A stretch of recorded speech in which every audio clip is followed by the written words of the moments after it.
colleagues and students from other countries and from other areas. So I'm very happy really to have this opportunity.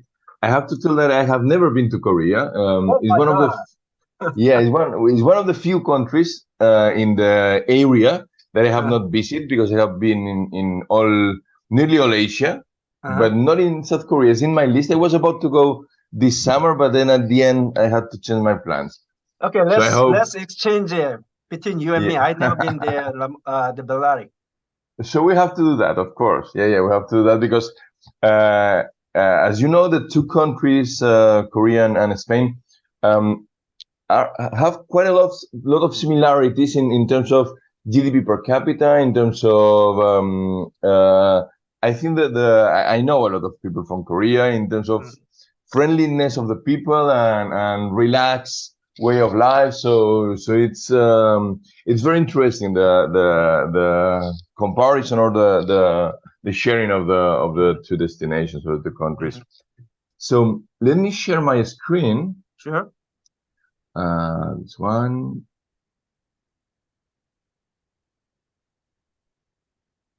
Okay. So that is the idea of what I Very want good. to talk to you today. I'm going to focus mainly on the economic approach to tourism. As we were talking, I'm economist. My background is completely economics. Mhm. All my training is economics. Here you have my email. If any of you want to contact me at any time afterwards, you're very welcome to do that. Vicente.Ramos at uib.es. Mhm.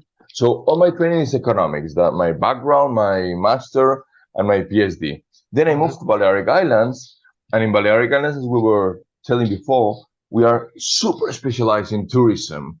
And Mhm. then I start to do tourism economics, which is Mhm. basically applying economic knowledge to Mhm. tourism. Mhm. And then that's basically what I'm going to talk to you. As we said, I'm professor here at University of Balearic Islands. We will see afterwards where that is, and um, my research profile is in all the conventional things. Mhm. Um, Basically, just to share a little bit of the last thing that I have been doing in the last year or 2 years. I have Mhm. been doing research, as you can see here, with many colleagues from Asia. I work with many colleagues from Thailand and from China. Mhm. I've been many times there. I teach in both countries. So I have been doing a lot of research with them in different aspects.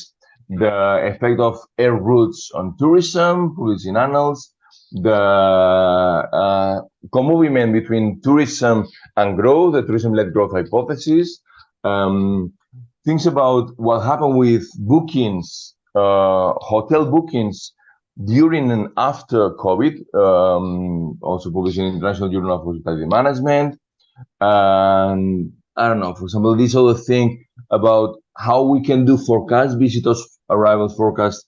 I mean, Mhm. COVID, how we can do forecast in a period of super instability as was COVID, and then we do expert judgment for that. Professor And for Ramos, Professor Ramos, you yes, know this paper, Information Processing and Management, published in 2023, yes. which is I'm managing the special issue. Oh, all right. Okay. You don't know, Okay.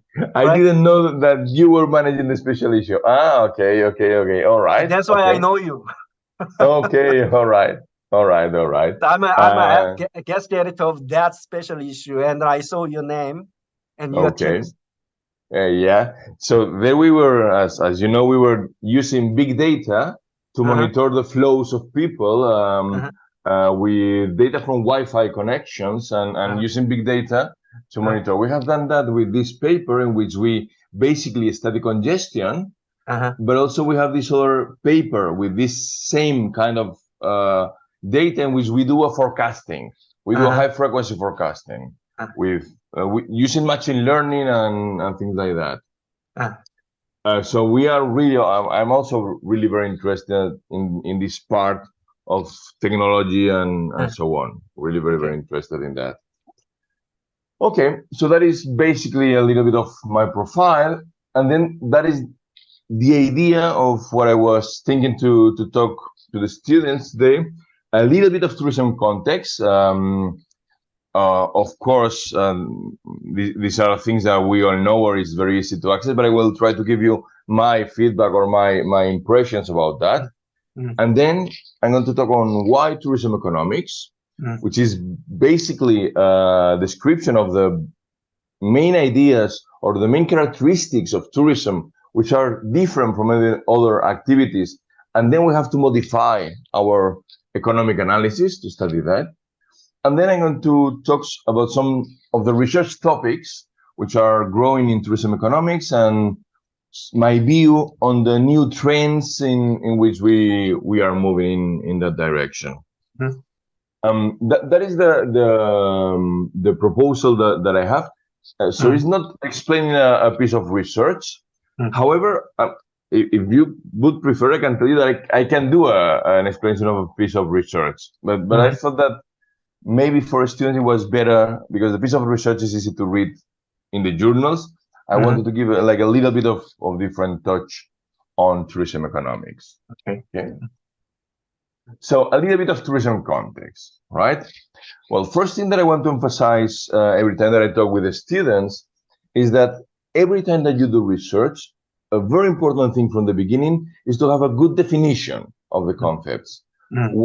How you define any concept that you are using in research, whatever it is, in any discipline or in any piece of research, be very clear, the students, in explaining which are the concepts that you are using. All right.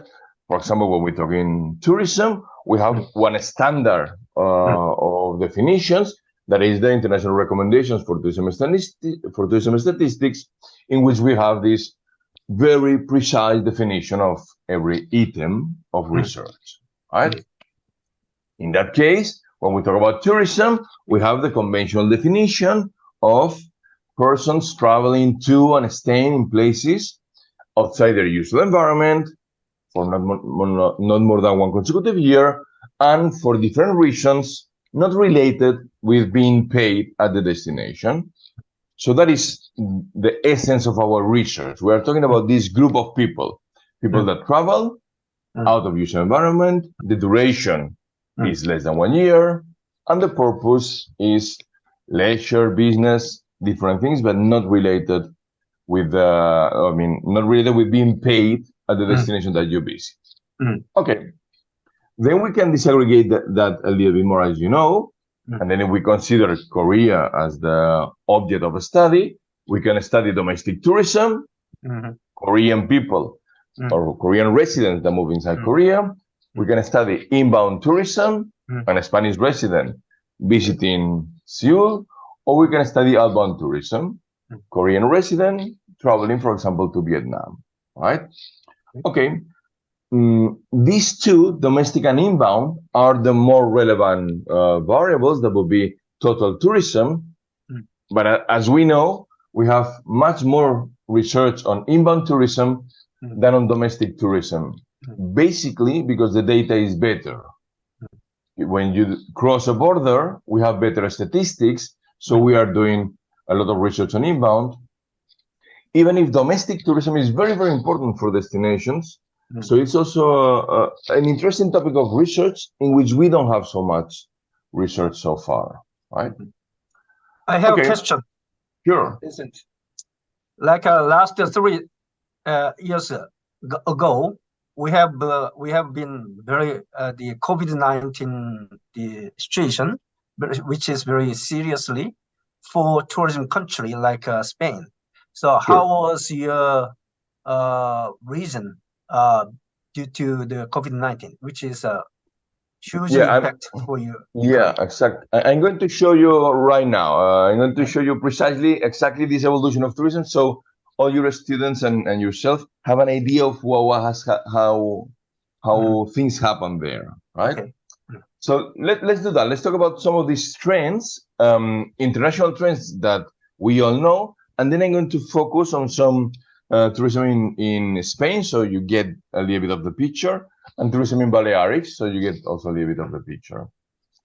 Okay, so that is my first thing about this idea of about the trends. I want to talk a little bit about the trends precisely because of that. Mainly, again, is an advice for students. When you are doing research on anything, try to know about that thing. If you're doing research on tourism, you need to understand what is going on in tourism. If you're doing research on hospitality, you need to understand the trends in hospitality.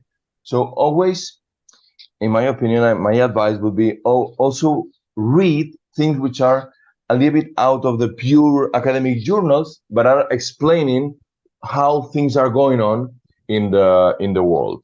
So I think it's good to know a little bit of the trends in tourism. So that is something that we all know, right? What has happened in tourism in the last 30 years. Here we have the evolution of total arrivals and the evolution of receipts. Of course, one is in million and the other one is in billion. The blue line is arrivals and the green line is receipts. Here there are two things that I find relevant and that we all know, but we have to put that in our mind. First thing is that this is a growing trend, right? We see that in the last 30 years, tourism, arrivals and receipts have keep on growing from 400 million, or we talk about arrivals, sorry, we talk about arrivals from a little bit more than 500 million up to 1,400 or 1,500 million. So it has tripled in 30 years. We also see that the trend is quite stable, and we also see some shocks that we all are able to identify, right? Here, for example, this first impact was in 2003 with the Iraq war, the second Iraq war. Here we have the impact of the financial crisis, 2008, 2009. But out of that, the trend is quite stable. And in fact, that was the forecast for the future. This is the forecast that we had in 2019 or 2018, sorry, about the future evolution of tourism. And we had that impression that tourism would continue with that path, right? That was the world in which we were in 2018-19. But suddenly, of course, we have the huge global impact of tourism. We all know that.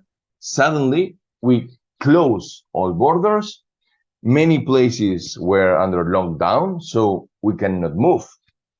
And as we have seen in the definition, the essence of tourism is moving, going from one place to another, going out of your usual environment. So, of course, when we have one thing, the pandemic, that stops movement, stops tourism. And that's what we know. We know that during 2020, we have this huge world impact on tourism.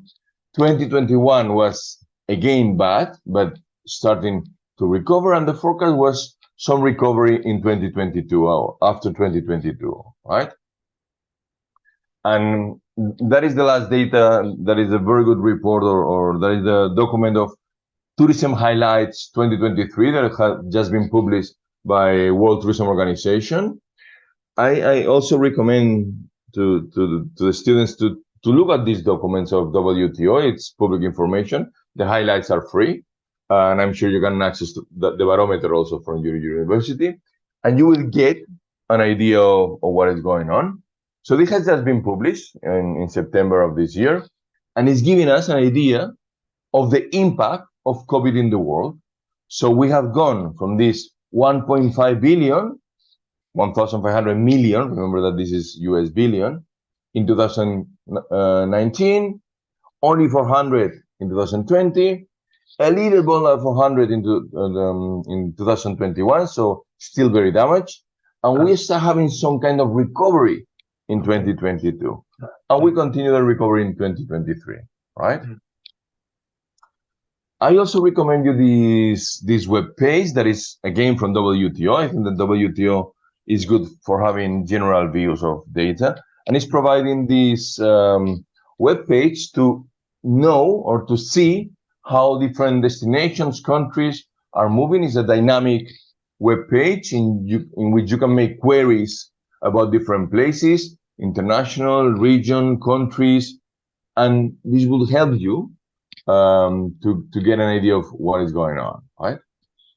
So, basic idea about the global impact of tourism. What we have in this graph, we have this gray line that is 2019, so before COVID. We have the year before, so this is 2022, and the orange line is what has happened so far in 2023. Okay, a couple of things that I want to emphasize from this graph, and we are going to talk afterwards. Let's look first at this gray line, the upper gray line, the soft gray here. Okay, one interesting thing that we see here, very obviously, this is arrivals per month. So we clearly see that the world is seasonal. And that is something that I always try to insist with the students.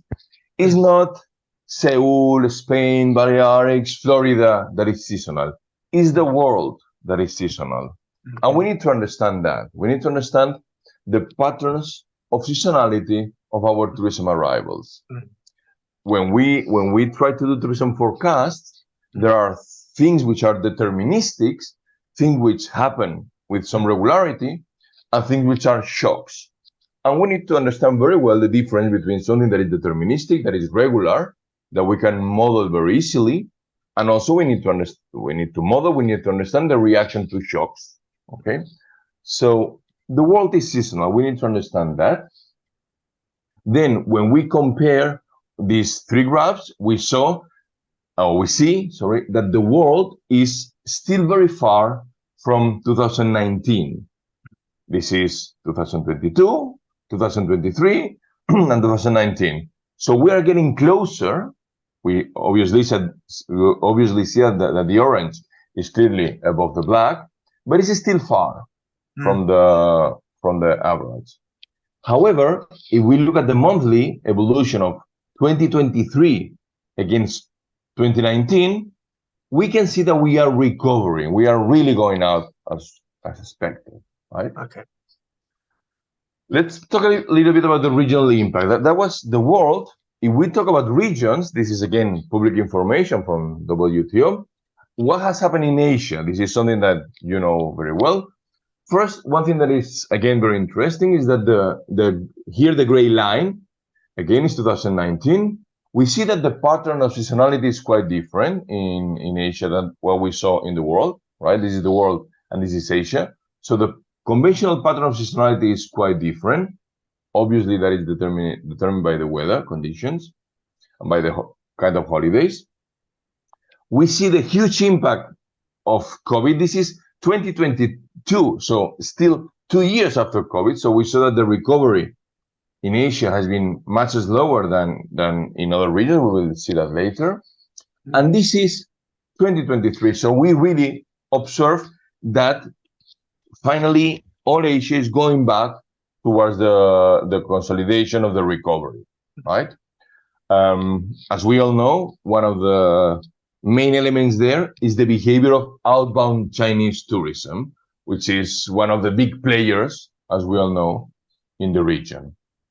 If we compare that with Europe, that is the data of Europe, okay, we see that even 2022 was already quite close to 2019. So Europe decided to open much before, and then the recovery has been quite fast.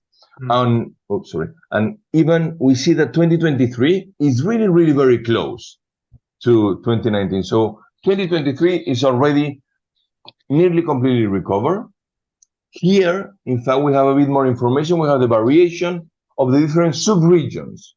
And we see that there are regions which are still behind. Central and Eastern Europe is still behind 2019. But for example, other regions, as South Europe and Mediterranean Europe, is already above pre-COVID, all right? So the implication that we can get is that, of course, there are very different evolutions of the recovery. And as we know, that is related with the decisions on what to do about the borders and about the conditions for entering into the countries. If we look at the countries, I have put here the data of Korea. That is the official data of Korea. So we have 2019, right? That is the evolution of 2019. In that year, if I'm correct, Korea received around 17 million tourists. After some years of quite a lot of growth, if in 2017, Korea received 13 million, 2018, 15 million, and 2019, 17 million. So Korea was experiencing a huge growth in tourism arrivals. We are rich.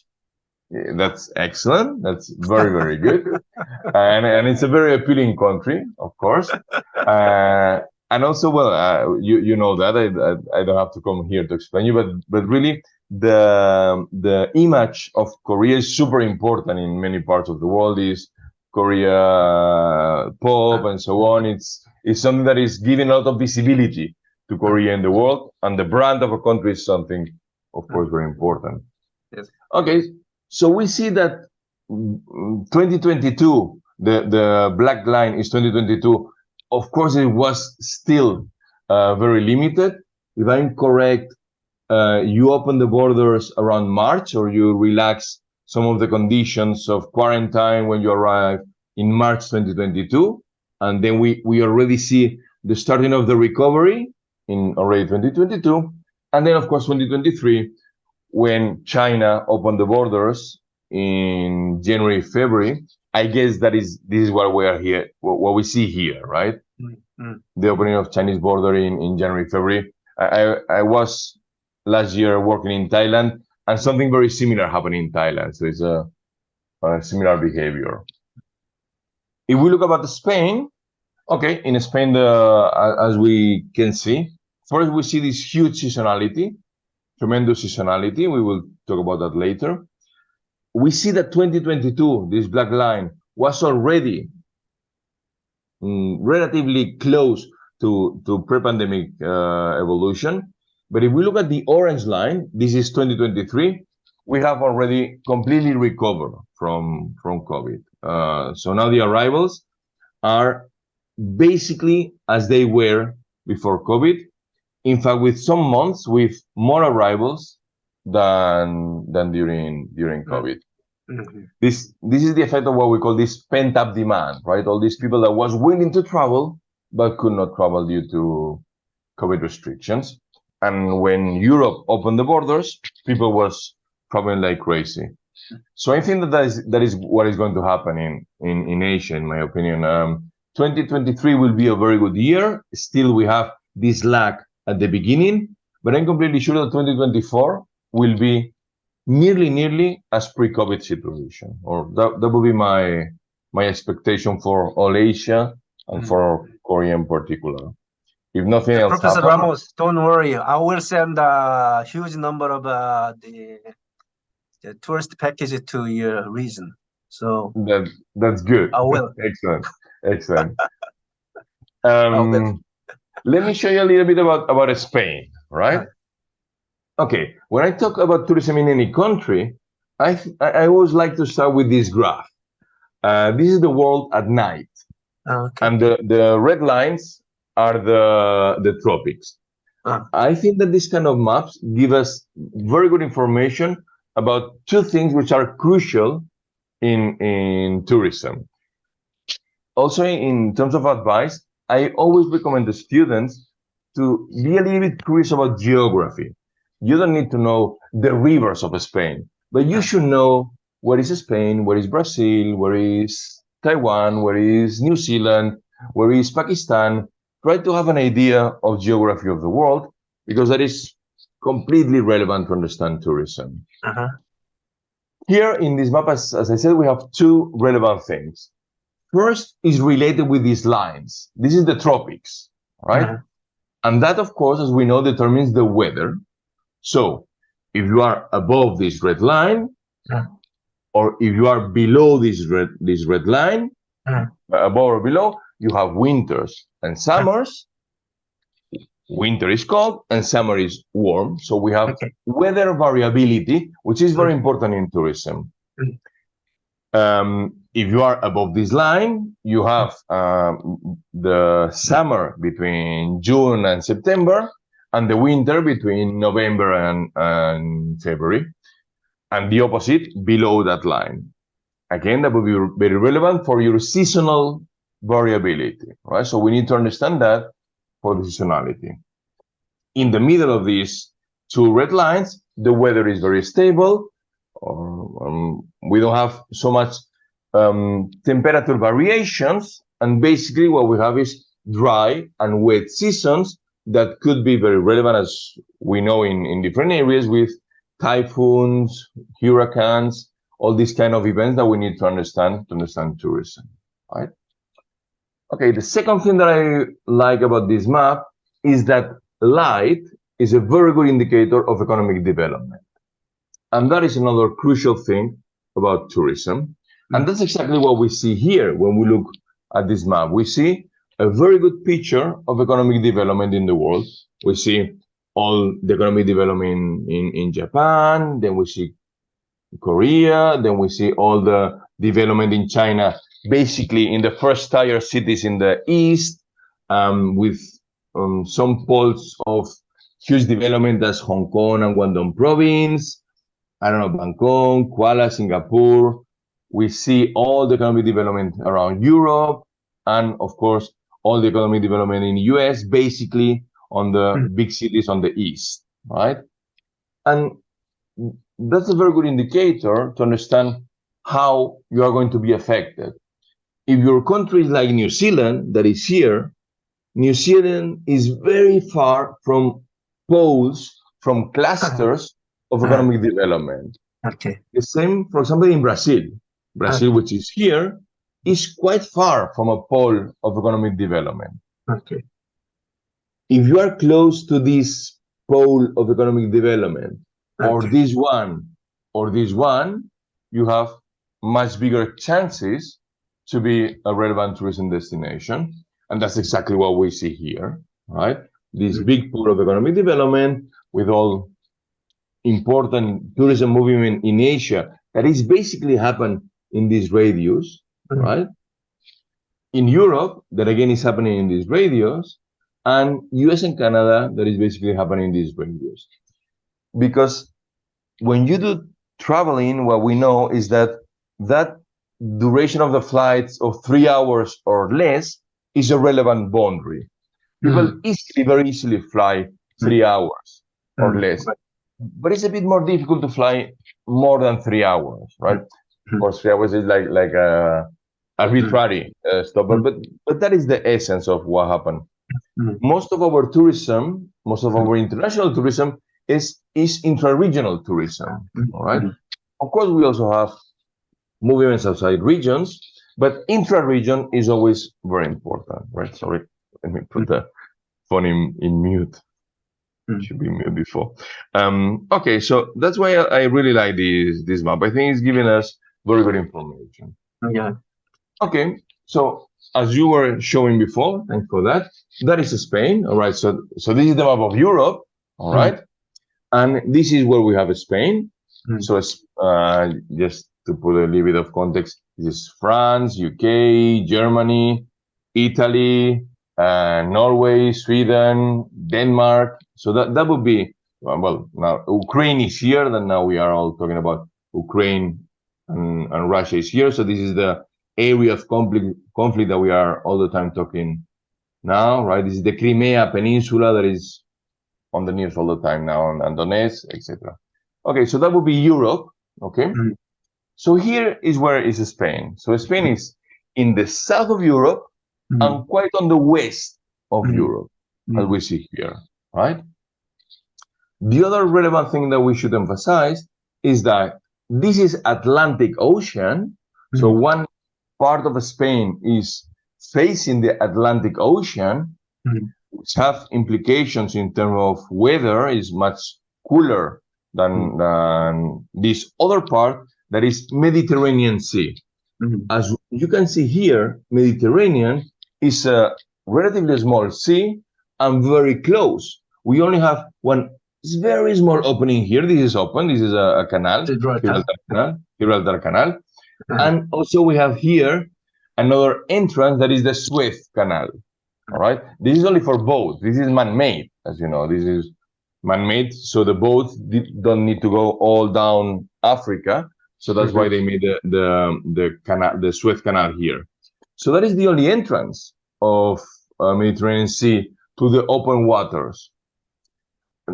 This is quite wide. I mean, it's not a very, very small canal. It has like 100 kilometers, that canal. So there is a flow of water, but not so much, which means that this sea has the particularity of being quite stable, right?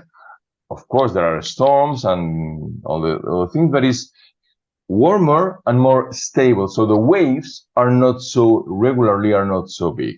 And that explains a little bit of the tourism in the Mediterranean coast. The Mediterranean is a very attractive sea.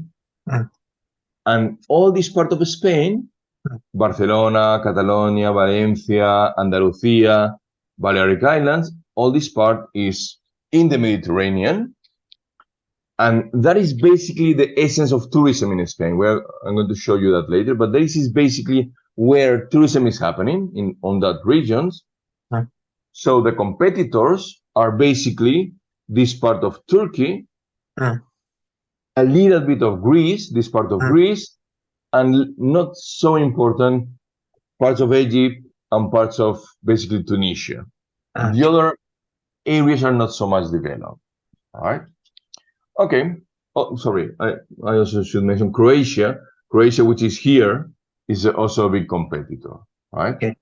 So those regions like Croatia, okay, Slovenia, those countries are your main competitors in Mediterranean region. Yeah. Not the Greek, not the North Africa, not the Turkish region. Turkey, Turkey also. Here, Turkey also. Turkey is a big competitor because our main outbound market is Germany. And as we see, Spain and Turkey are basically at the same distance. This is the way we were telling before, 2 hours flight, from 1 hour and a half, 2 hours flight from here, and 2 hours from here. So these two are the big competitors here. Right? Okay. So your region and your country should be chosen by the Germany or France or England travelers. Exactly. Like Korea, we have not time to visit your island because we have to see other, Maryland, Spain, France, Switzerland, Belgium. Once we get to Europe in one time. So usually we go to Europe 2 weeks. The 2 weeks, so we have very limited time to look around all Europe. So unfortunately, we cannot go to your Balearic Island. Yeah, I have to tell that the number of Korean tourists has increased a lot, but it's exactly as you were telling. Usually is those that come for the second or the third time to Europe, because the first time that you go to Europe, you have to go to the big ones. Yes. But once you have been in the big ones, if you go again to Europe, you can go to other places which are famous and relevant. And I have to tell that that would be the advice that I would give to any colleague. The first time that you come to Europe, you have to go to the big places like Rome, Paris, London. Of course, that is if you go the first time. But on the second, third time, people, we have quite a lot of Korean tourists also in Balearic, and it's increasing a lot. It was increasing before COVID. Now we are catching up, right? So that is the evolution of tourists in Spain. Again, this map of the last 30 years of tourism. In 2019, we have 83 million tourists. So we were the second in the world in terms of arrivals after US, and also the second in the world in terms of receipts after France, right? So Spain has this big tradition of tourism specialization. Again, we see that the trend is again increasing. Okay, and here, interestingly, we see that at the end of this period, we have a huge increase that was basically due to the political instability in all Africa, right? So we have this huge increase there. And then of course, we have the huge collapse of tourism in 2020 due to COVID. Okay. However, as you can see, we will see that a bit more before, it was quite short.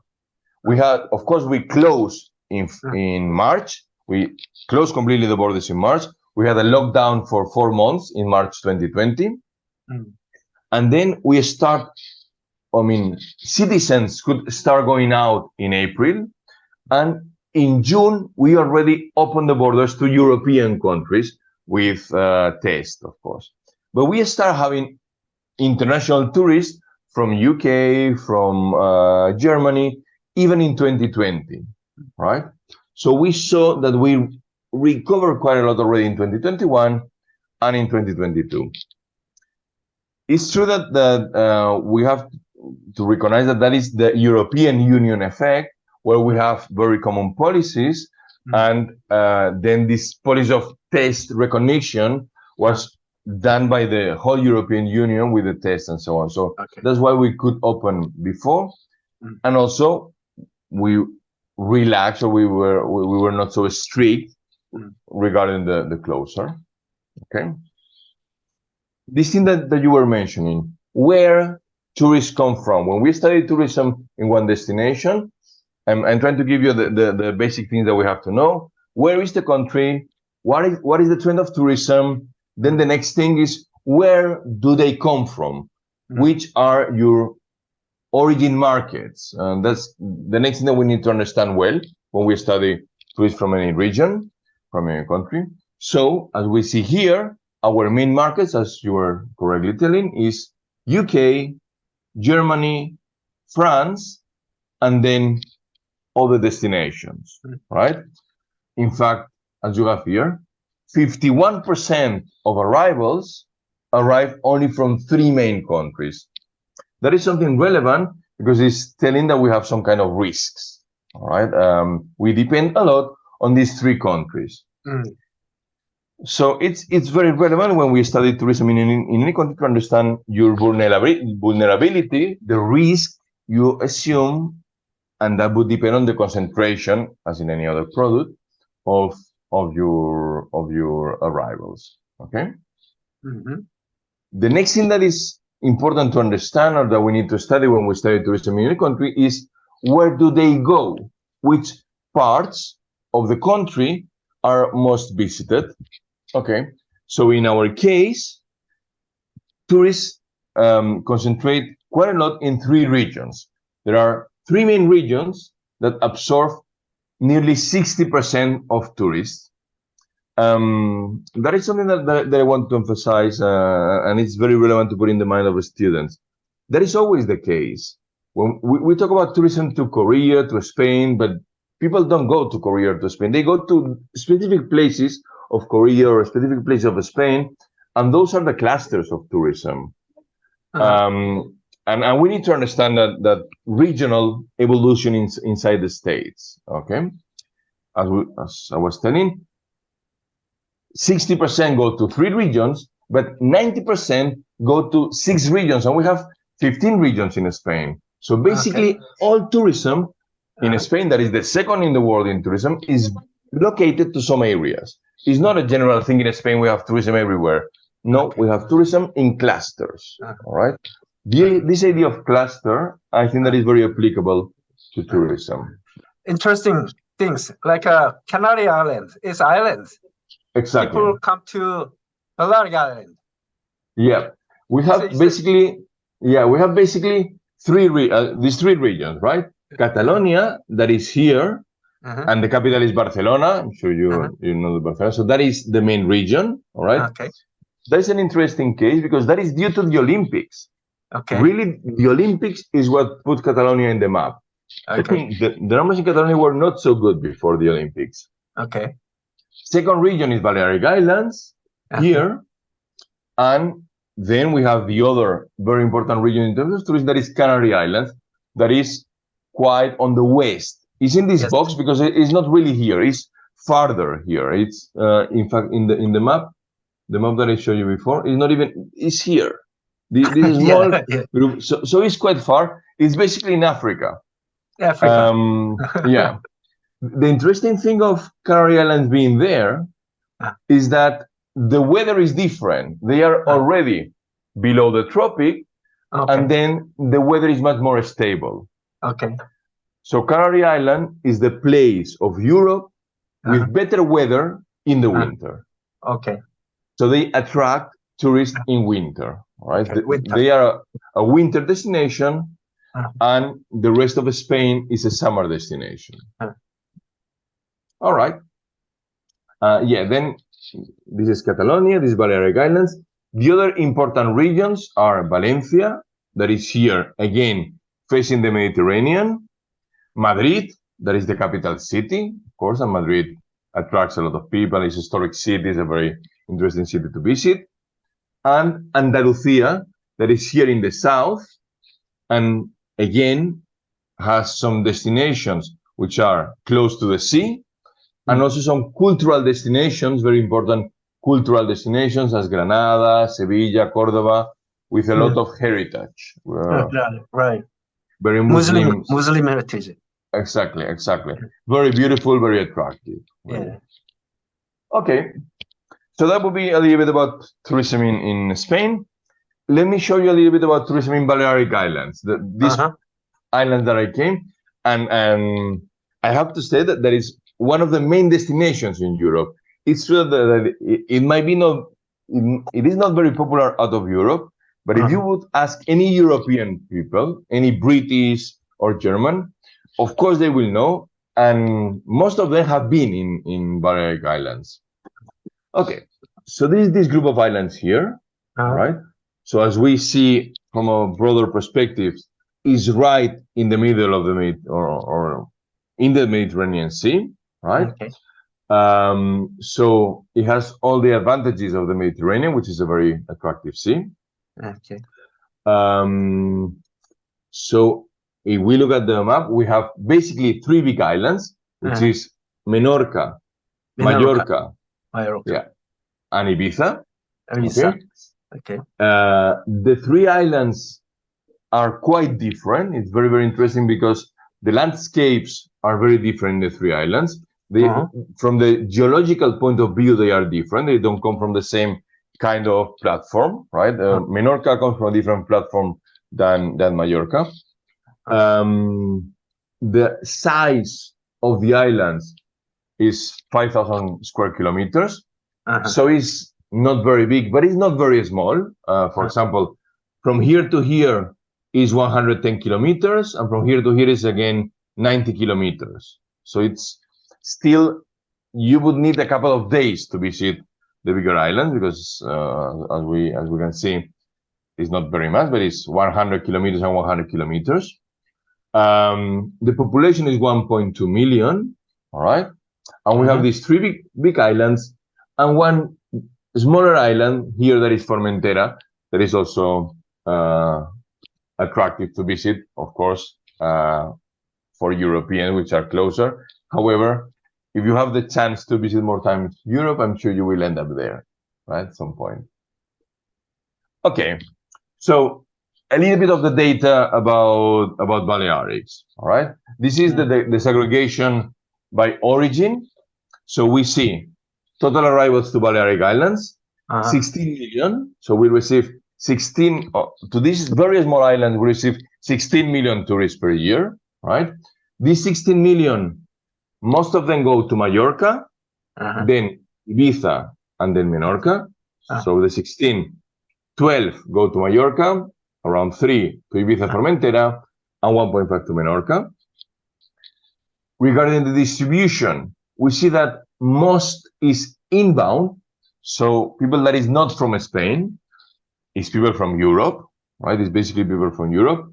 84% is what we would consider as inbound tourism, but inside Europe, European tourism, right? And then there is the distribution of origins. Basically Germans, then British, and then other destinations, which are, the percentage is much smaller.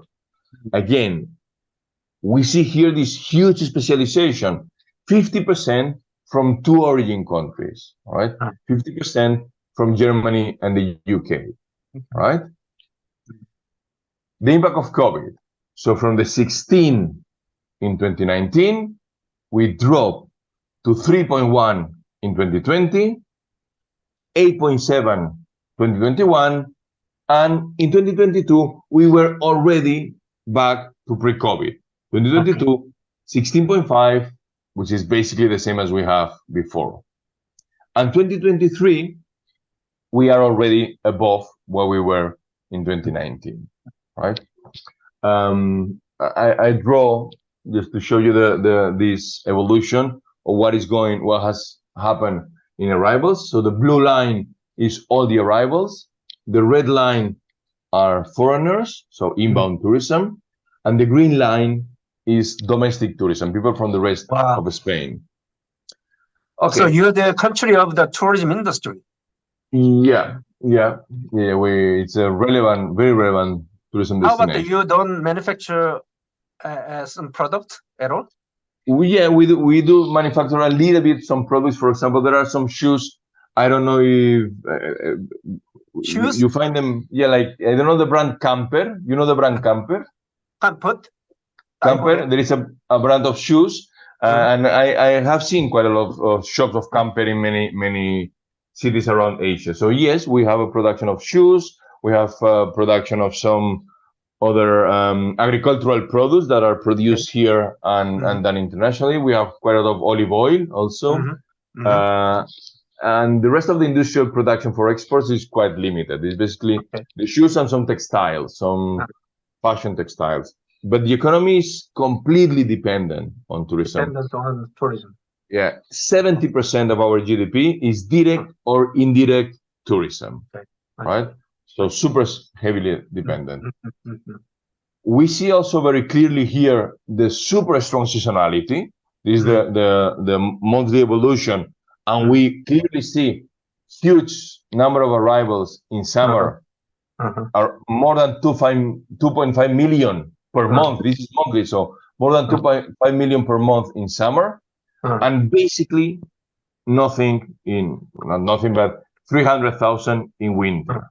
Right? Then Ramos, your tourism infrastructure, such as hotel accommodation and the restaurant and other facility and the amenity services are can fully support those numbers of inbound visitors. Yeah, we have a very strong hotel industry. In fact, Balearic Islands is the headquarters of 3 of the biggest 50 hotel chains in the world. Meliá Hotels is from Balearic Islands. Iberostar is from Balearic Islands. Riu is from Balearic Islands. So we have some of the main hotel chains in the world that were created here in Balearics. They learn how to do hotel management in Balearics, and then they have become international, right? I see. Yeah, we see here this huge importance of international as compared with domestic. The green line, as we see, is seasonal, but it's not so relevant. We are very specialized in the European market because the prices tend to be quite high in Balearic Island, like 200 euros per night, something like that is normal price in summer. We see the huge collapse in COVID. This is March, May of 2020. So, we were close. We see a little bit of recovery the same year of COVID.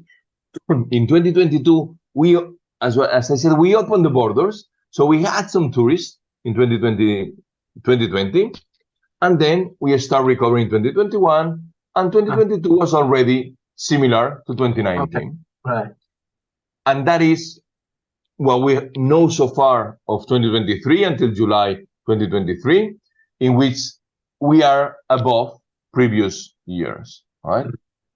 I have, in fact, done this graph with to show the percentage change.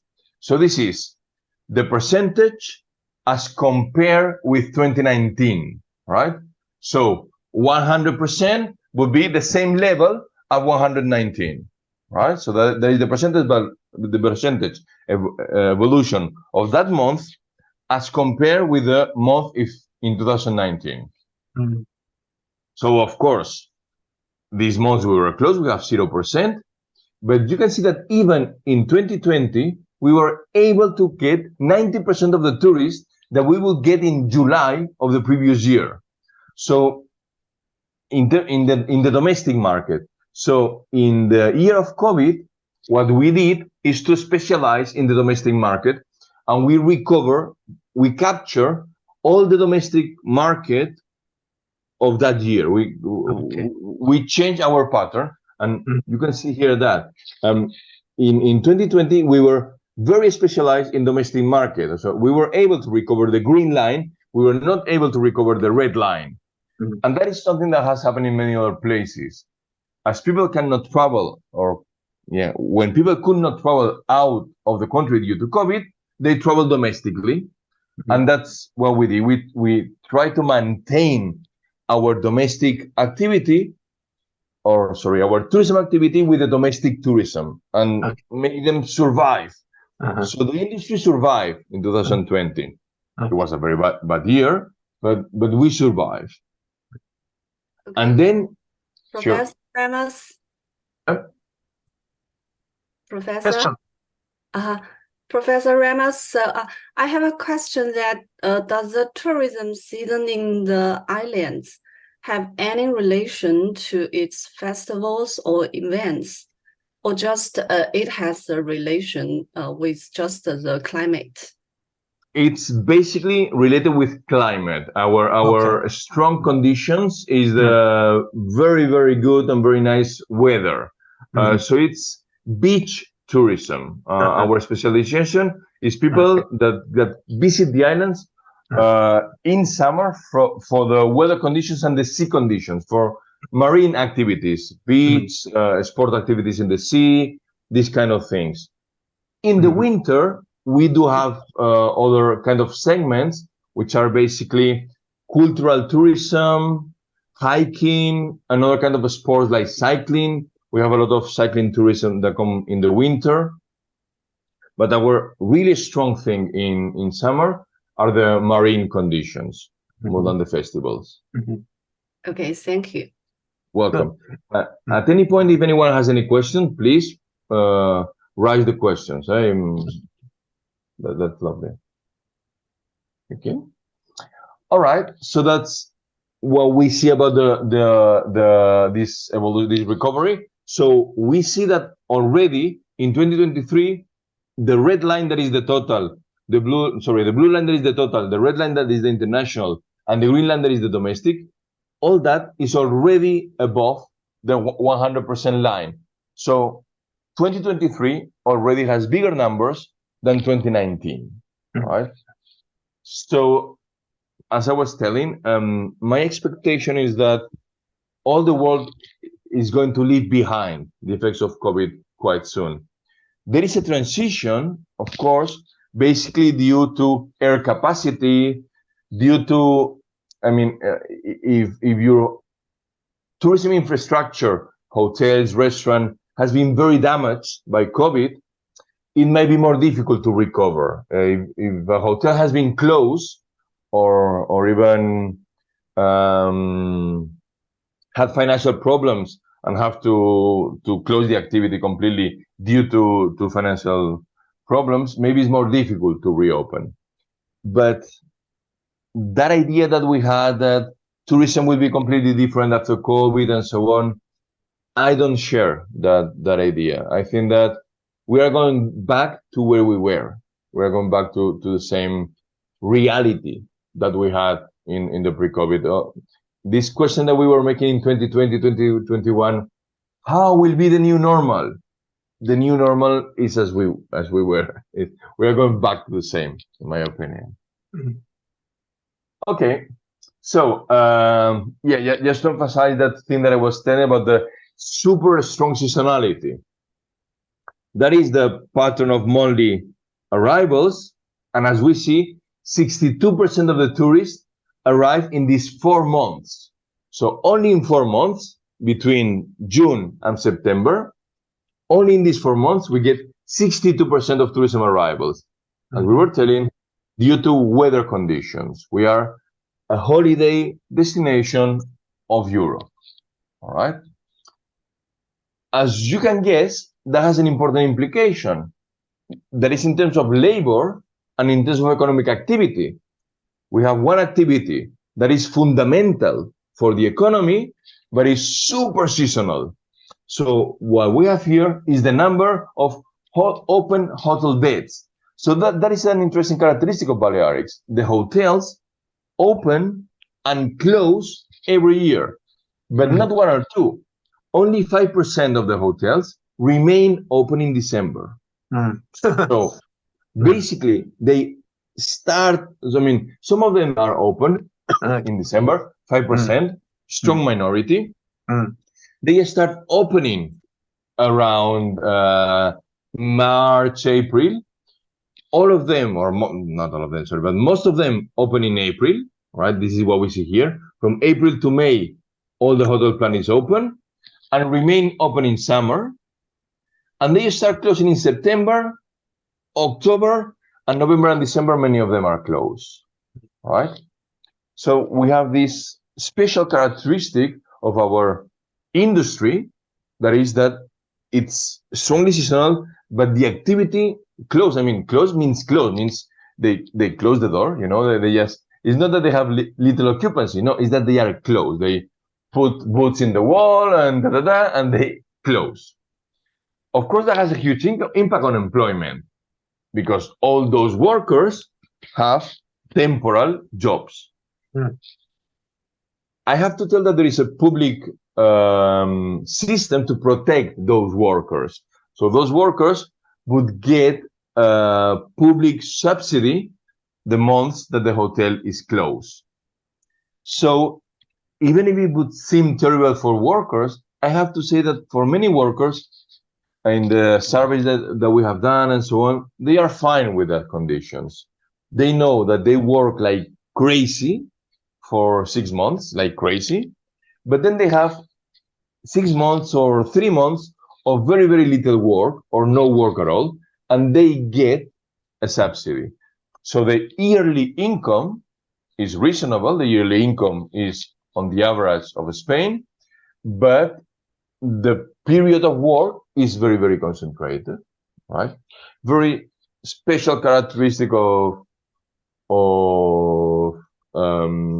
this pattern that we have, right? Quite different. Okay, so that was what I wanted to show you about Balearics, Spain, and the world of tourism. Any question, any doubt, anything that we want that you would like that we talk about? Hello. Hello. Yes. Yes. First of all, thank you so much, Professor Ko, for this weekly seminar. I cannot miss it. I am from Morocco. I'm living in Morocco, but I cannot miss this important seminar. Thank you to Professor Ramos from Balearic University for this insightful presentation. I really appreciate it. I have 2 questions and 1 comment. The first question is, with the rise of the new technology, what is the status quo of tourism economics research? I know that in 80s and 90s, there was a huge research in economics, in financial impact of tourism, but now with the rise of the new technologies, how is the state of the tourism economics research? The second question, I went to Palma, I went to Ibiza, but I don't know where is Balearic University is located. I know which island exactly is located. And my comment just is, find out Google's map. Yeah.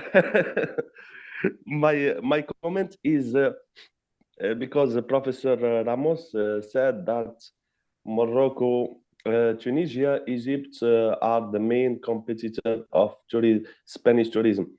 I think Morocco is also a main competitor of Spanish destinations because it's located 15 kilometers, and we receive per year 2 million German tourists, 2 million tourists from France, 1 million from Spain.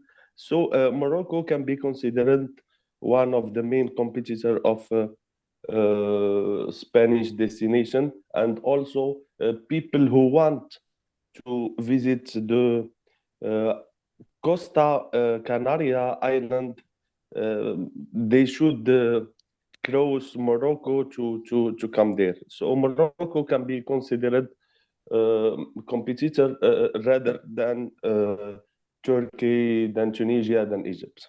Thank you very much, Professor. Thank you very much. All comments are very, very interesting.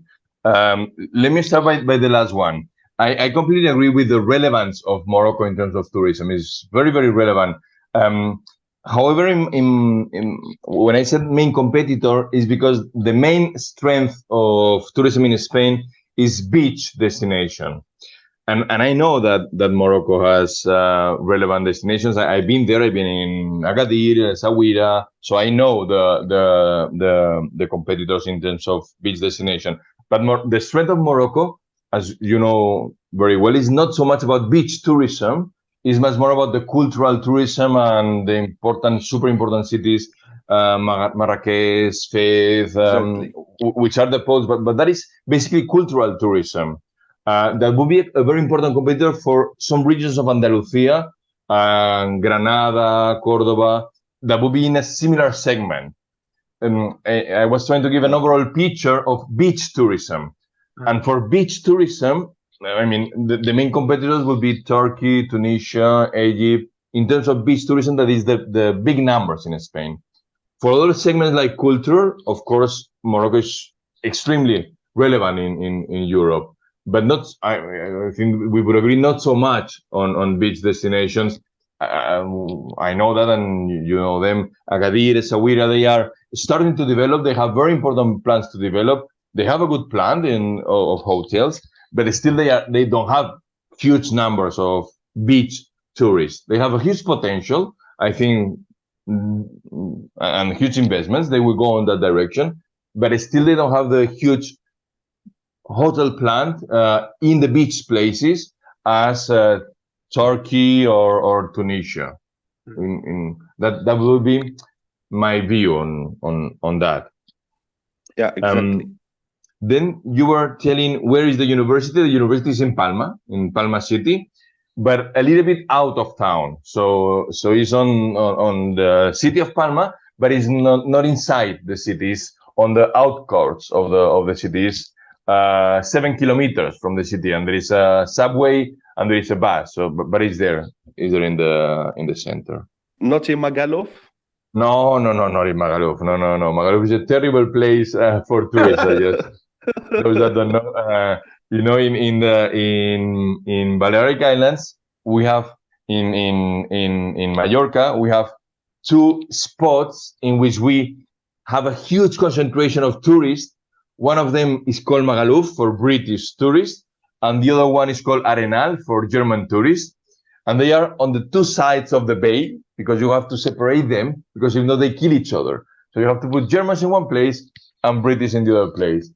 And those are clusters of tourism which are completely crazy. So no, university is not there.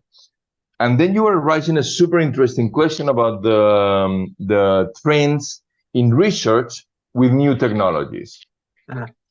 Well, we all know that, and you have the amazing Journal of Smart Destinations. So you know we don't need to talk about the relevance of technology in tourism. It's completely changing everything. If I have to think, or if I have to tell you about the main changes, first main change is the type of data that we have for tourism research, for tourism economics research. We have access to data that we could not even imagine before in terms of frequency, very, very high frequency data, and in terms of disaggregation and detail. That is, in my opinion, the first thing. We know much better the behavior of consumers. We can access to data about expenditure with credit cards. We can access about data about mobility with the kind of research that we were talking before. So that is the first thing that is changing the game. All right, the access to new data sets that allow us to answer questions that we could not even imagine before. All right, very good data, very precise, and as I said, one of the things that is more important for me, that is high frequency. We are able to understand patterns with high frequency. Traditional research has been done with yearly arrivals, monthly arrivals, but we don't make decisions on an yearly basis. We make decisions on what we're going to do this afternoon. So we need to understand high frequency data. Okay. I saw, I just searched Google Maps and the Google search engines, and I saw some very beautiful image of your country. Wow, it's fantastic. You have to come. Thank you very much. It's a beautiful island. Of course, that's why we get 60 million tourists. I mean, you can trick 20 people, but you cannot trick 60 million per year. Wow. Yeah. It's amazing. Okay. Wow. So you're very welcome. Okay. So can I have a question? Please. Thank you. I sincerely appreciate for your impressive presentation. I'm Jisoo Lee from Department of Political Science and work for the Korean Transport Institute for analysis of international transport policies and Korean transport ODA policies too. But anyways, my question is about the arrivals and destination in Spain case. According to the figures, many tourists come from Germany, but I think the weather variable isn't enough to explain the reason. And I think transport connectivity and cost effectiveness affected a lot. So I'm wondering, how do you think about this? Thank you. Completely agree. Yeah, you're completely right. I completely agree with you. In fact, that is one of the main elements of success of Balearic Islands, our connectivity. If we look at the map of Europe, we are here, right? So we are quite similar to other islands in the Mediterranean. There is Sardinia, Corsica, Sicily, the Cyprus. No, Cyprus is here. So we have all these islands which are rather similar. What makes different Balearics? And you are right on that, the connectivity. We have an amazing connectivity with all Europe. Our network of airport connectivity is amazing. We are the third airport in Spain after Madrid and Barcelona. So we have connection with nearly all cities in Europe. And in summer, we are the airport with more activity. So you are completely right. The connectivity is a crucial determinant of our success. We were on the right moment and at the right time. That historical perspective it's interesting to understand what happened. Spain had been with a dictatorship since the 40s until the 80s, but on the 60s, the dictatorship decided to try to open to the world. From 40 to 60, we were completely isolated country. We have very few international relations. We were isolated from the international community. We were an autarky. On the 60s, the dictatorship decided to open, to try to have some trade, to try to open to the economy. Okay. And they needed money. So they were looking for investors. They wanted to attract international investors to do economic activity.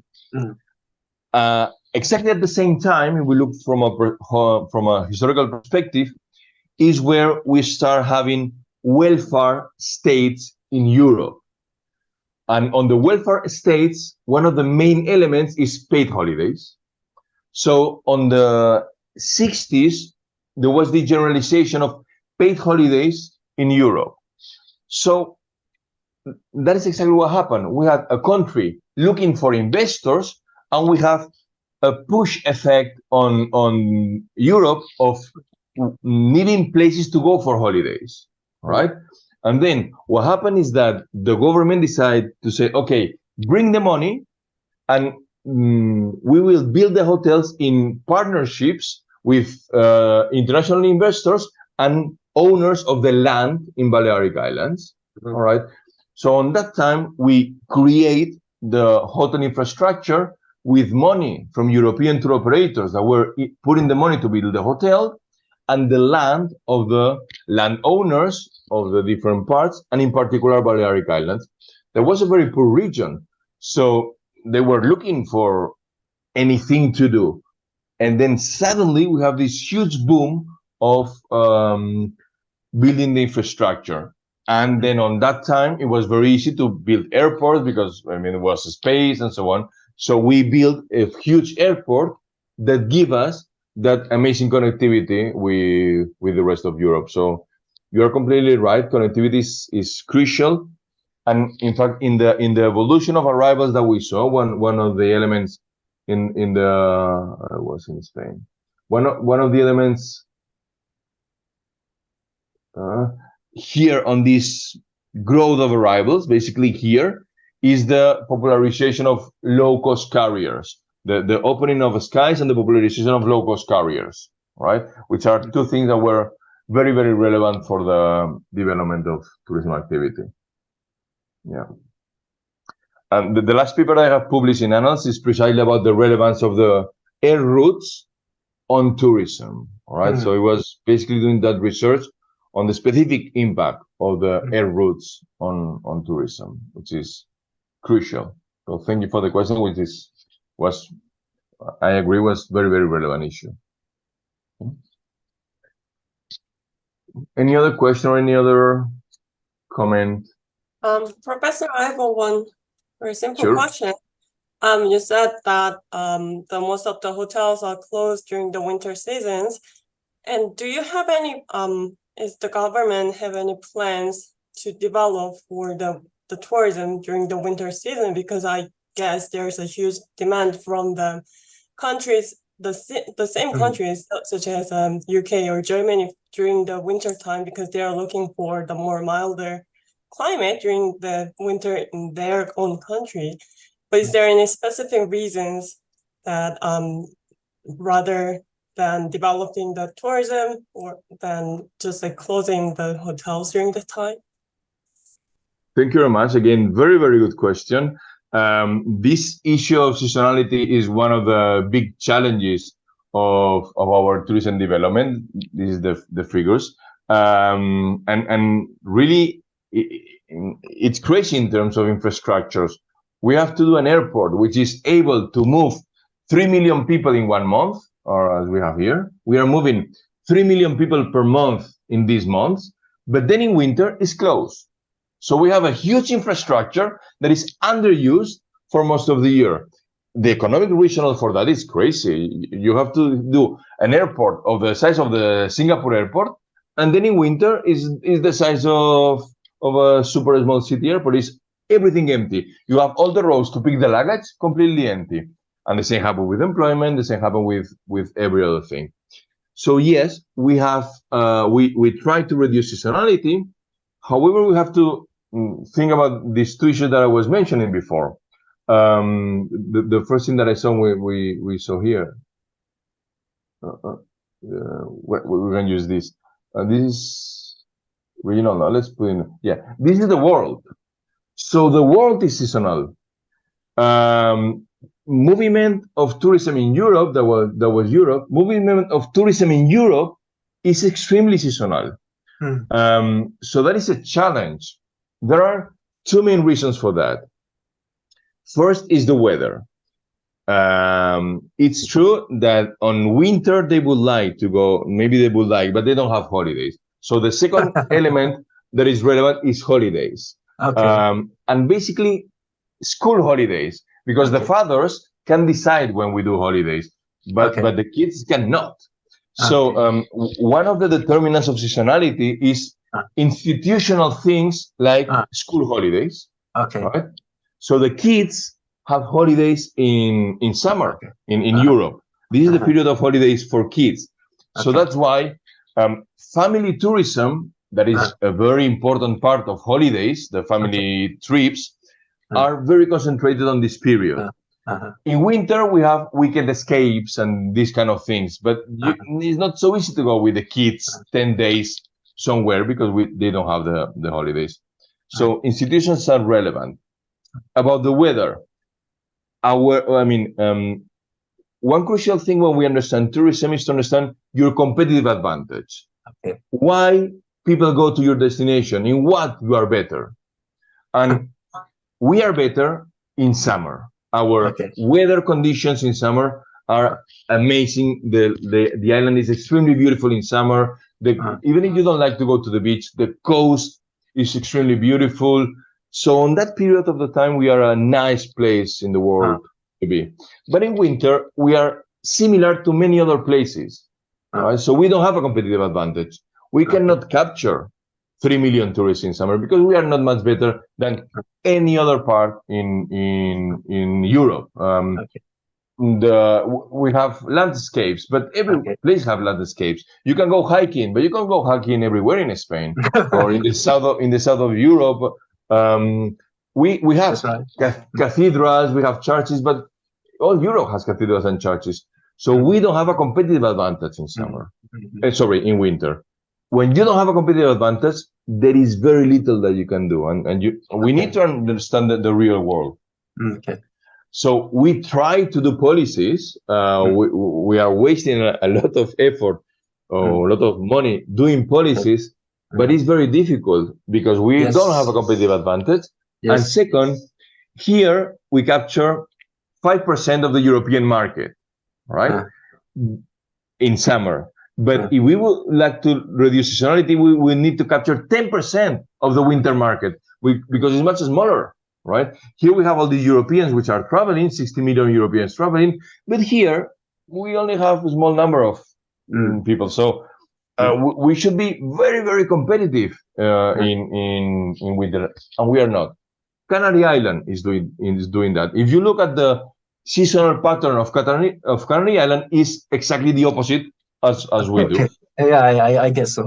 In winter, people go to Canary Island because they have better weather. And Professor Ramos, in terms of comparative advantage and competitive advantage, which is the most famous theory, like for South Korea, we are really, really limited tourism resource.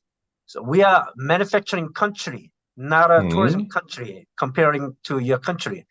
So a lot of people, based on your data, South Korea heading to Europe to look around very gorgeous and authentic, buildings, market, and heritage and nature.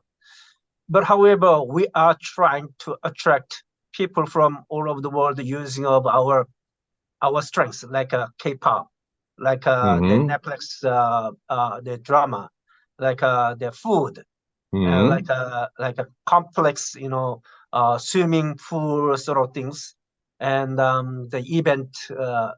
So we are very much understand what we have, what we haven't. So anyway, that is all time the matter to us. So like the question, like you comparing the Canary Island, people go to the Canary Island in the winter season, not the Balearic Island. But anyway, as a tourism policymakers, we try to figure out that conflict. Yeah, the trying to define well competitive advantage is the first step of any tourism development. What you can do that could attract people, and we know that many people in regional tourism in Asia is moving to big cities. We know that tourism in Asia is basically to big cities. So Korea has a huge potential, of course, with the attraction of Seoul as a huge pole. And then from that, I would say, extend to the regions. As I said, I have not been in Korea, so I will be stupid to talk to give idea. But I know other parts of Asia quite well. I don't know. It could be similar to the situation of Taiwan, in which Taiwan, the main resources would be the cities and so on, even if they have the amazing landscapes in the middle and the coast, but they are not using as you know, they are not using the eastern part of Taiwan for tourism. Kentin a little bit in the south, but all that eastern part is abandoned nearly for tourism. But urban tourism is also a trend that is becoming super relevant. And gastronomy, as you were mentioning, is very relevant and is very well known Korean food in the world, and it's increasing the relevance and the brand of Korean food. So yeah, there are elements, but you need to know in which you can get a competitive advantage. Okay. I agree with that. And hello, Professor. I actually have a question also. My name is June. And first of all, thanks for the great lecture, very informative lectures and the informations. I just have one question is that when I actually see the statistics that you provided, there was also a bit of increase from the domestic tourists going to the Balearic Islands, but I seen that there's a significant changes of increase from the foreign travelers to Balearic Islands, especially. And I've been actually seeing that a lot of aggressive marketing projects by the Andalusia government. And we've also been seeing that is there any significant activities that Balearic Island, that CBVs has been done, or any of the marketing purposes that they've done in order to increase some of the touring projects that they brought the foreign travelers to be traveling to Balearic Islands? Well, that this could be. Yeah, I don't think that we are doing very good economic policy if we Balearics when I compare with Andalusia. I would agree with you. Andalusia is doing an amazing job in terms of projects. There is one city that you might know that is Malaga. That is a huge example of very good tourism policies related with technology, related with events, related with culture. They bring some of the most well-known museums of the world to the city, and they did a huge impact, and they had a huge success. I'm not very happy with the tourism policy that we do in Balearics. I think that we have so much success that there is not a culture that we need to do things correctly, and we make a lot of mistakes. So I have to say that we are not doing things very well. What we see here, these changes in percentages, is basically market decisions. It's not that we are doing things to manage the directions in which we go. And I would say that is because we are too successful. I mean, the debate now in Balearics is how to reduce tourism numbers and maintain income. The conventional debate about overcrowding and over-tourism, we are one of the regions in which we are talking more about over-tourism. We have too many people, and what we want with too many tourists, and what we would like is to reduce a little bit the pressure of the number of tourism, and of course being able to maintain the income because we live. So we have that situation, that social discussion, that we know that we live out of tourism, but we have too many tourists, right? So we have that discussion in our society, but we are not doing a very good tourism policy because the objective is not to attract more tourists. You know, we cannot get more tourists. We are an island, and we already have. In summer, we have too many, or we are already. I would say we have too many already. In summer, not in winter, and not on the other months. We would like, as your colleague were telling, we would like to smooth the seasonal pattern, but you have to be realistic. We don't have a competitive advantage in winter, right? So in terms of policies, there is very little thing that I could tell positive about our tourism policies. Yeah, sorry about that. I would love to be able to talk about good examples, but yeah, I think that we're not having a good tourism management in our destination. Got it. Thank you for the honest response. Thank you. I mean, yeah, we are too successful, and yeah, we don't do much things, and we have a lot of tourism. So yeah, that would be the effect, in my opinion. Okay, so any other, because this thing is very, very interesting, and that is the good thing of having international professors, that you can put everything that you have in your mind and we can have this discussion. So this is super enriching. If there is any other question or any other comment. Okay, so but if at any point something come to your mind, just let me know. I think that we should try to advance a bit, and I'm going to skip one part because the part of the essence of tourism economics is relevant. But let me move to the third part of the research that I think is might be more useful for the students. Yeah. Okay.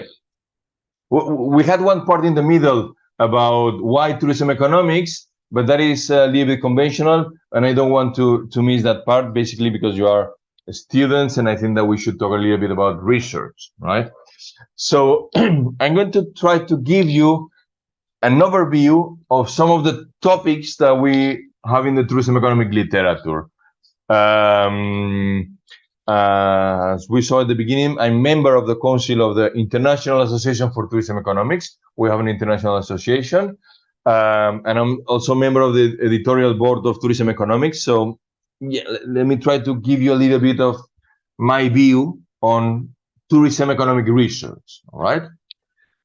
Okay, it's a bit difficult to do that, but I have tried to summarize that by some topics. So the main topics will be things about tourism demand, then about tourism supply and industrial organization, some things about the macroeconomic analysis of tourism, and finally, some things about tourism and the environment. I have to tell that this is basically an historical view of what we have done, and I will try to tell you some of the trends that we have. Let me tell you that I'm thinking that I should have put something about tourism and technology.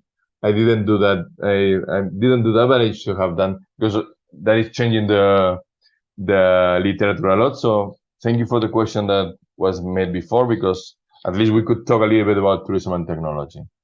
Okay. So some ideas about tourism demand, all right? Well, the analysis of tourism demand is probably the topic that has attracted more research in tourism economics. And what kind of things we have done?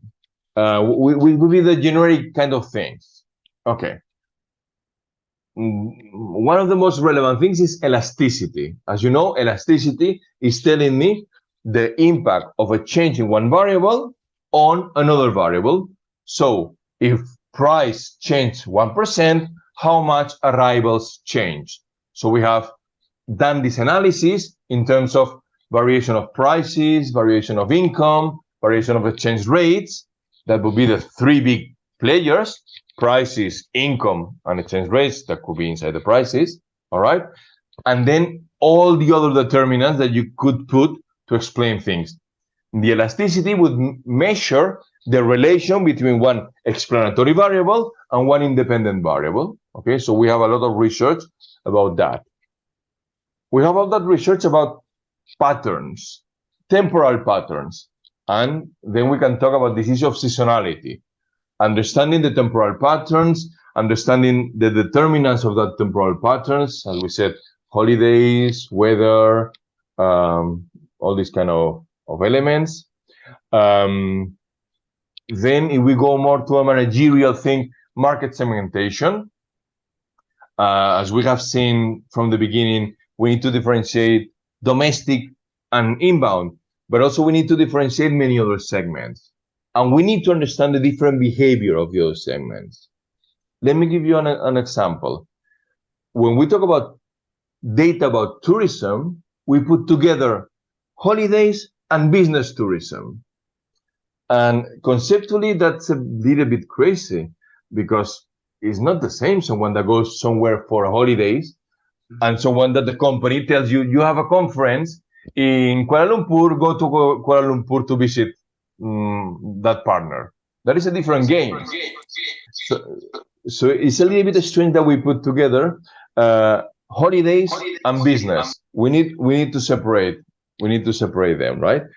the same with many other aspects. We need market segmentation, understand different behavior of different groups. That's crucial in tourism. Let's try not to aggregate everything. Let's try to disaggregate things. Then tourism attitudes. Of course, understanding the change in tourism attitudes. Nowadays, with technology, we are monitoring tourism much better, and we can understand attitudes. For example, the hot topic in the last years is the effect of reviews on booking behavior. What happened with the reviews, how you made the reviews, how that review made your choice, may affect your choice of destination, choice of hotel, etc. Right? And finally, forecasting. That is the essence of one relevant thing of tourism demand. Try to forecast, try to know what is going to happen next month, next year in tourism arrivals in Korea, right? Okay, so understanding tourism demand, it's particularly relevant in tourism due to the special characteristics of tourism. Tourism has some special facts that makes demand even more relevant. First is perishability. There is in economic terms that means that if you don't consume the product in the moment that is supplied, the product disappears. That is the idea that a hotel night, a hotel bed that is not occupied tonight is not available. You cannot store that for tomorrow, right? It's gone. You don't sell the room tonight. You cannot sell it in the future. If you don't sell a phone today, you will sell the same phone tomorrow. But you cannot do that in tourism. A seat in a plane that is not sold when the plane has departed is gone, right? So we need to understand demand very well because we have to match demand and supply, and that is the idea of inseparability. Consumption and production happen together. This is the concept of inseparability. You are consuming something when it's produced, or you are producing something when it's consumed. As we said, a hotel night, sitting on an airplane, lunch in a restaurant.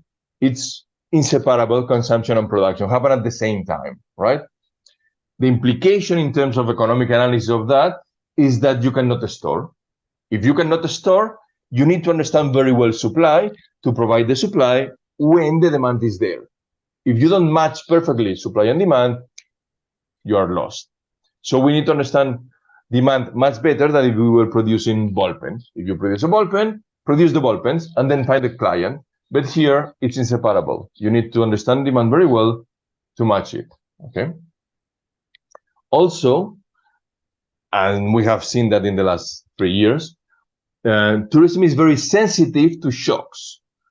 Probably is one of the most vulnerable industry. When there is a typhoon in Taiwan some days ago, then there will be no tourists during that week on Taiwan, right? Or when there is a pandemic, we don't have any tourists. When we have the tsunami in Phuket, in Thailand, and in many other islands in the ocean, tourism disappears. There are not so many industries in which you can go from full production to zero in 1 second, right? We are very vulnerable. So we need to understand the impact of the shocks, the vulnerability. We need to model risks and understand those risks very well. And also we need to understand demand because tourism requires long-time planning for infrastructures which are very capital intensive. That is an interesting issue, if I may say. Many times, tourism is considered as labor intensive, and I am not so sure about that. There is, in some parts of the industry, are very capital intensive, right? Hotel industry is capital intensive, infrastructure for connectivity are capital intensive. So we have that, I agree that the restaurant is not capital intensive, but there are other activities which are capital intensive, right? And require long-term planning. Professor Ramos, you state here instability, pandemics, and political instability. Like we are one guest from the Morocco, Yusuf. Morocco is not familiar with South Korean. We know knowledge of that country, but however, people are afraid to go Morocco or North Africa due to the instability or something political issue. What do you think of yourself comparing to the Spain and the North Africa region? Yeah, we think. I mean, that's a very interesting question, and because it's difficult to know the reality of the different countries. Because, for example, Morocco is completely stable in political terms. Okay. Completely There's stable a perception issue then. Yeah. However, it might have been affected by the bad image of some of the political instability of the neighbors. There were a lot of instability in some close neighbors like Libya or Egypt. Egypt has recovered completely, by Libya, for example, it's still a disaster in political terms. And sometimes we look at the countries, and I mean, so we have an image of a country using all the neighbors, and that's difficult. But Morocco is completely stable. Other areas are, I mean, other neighbors are not stable, and they were big players. Tunisia was a super big competitor in terms of tourism, but the Arab Spring had a huge impact on tourism in Tunisia. Of course, Libya is still a disaster. Egypt. But political instability is a very, very dangerous thing, and it's one of the worst things that you can have, because it tends to be long. When you have a typhoon, and okay, you recover from the typhoon in 3 months. It's okay, or it could be better. Even if you have an earthquake, as happened in Morocco some weeks ago, part of the infrastructure might be damaged, but you can still recover from that. But political instability is a terrible thing related with this issue of long-term planning. How can you plan when there is political instability? For example, when we have the Arab Spring in some of the countries in North Africa, in some of these countries, there was a huge investment from hotel companies, Balearic hotel companies in those countries, and they lose all the investment. They completely lose. So it's not so easy that they are going to invest again until they are completely sure that things are going to be smooth, right?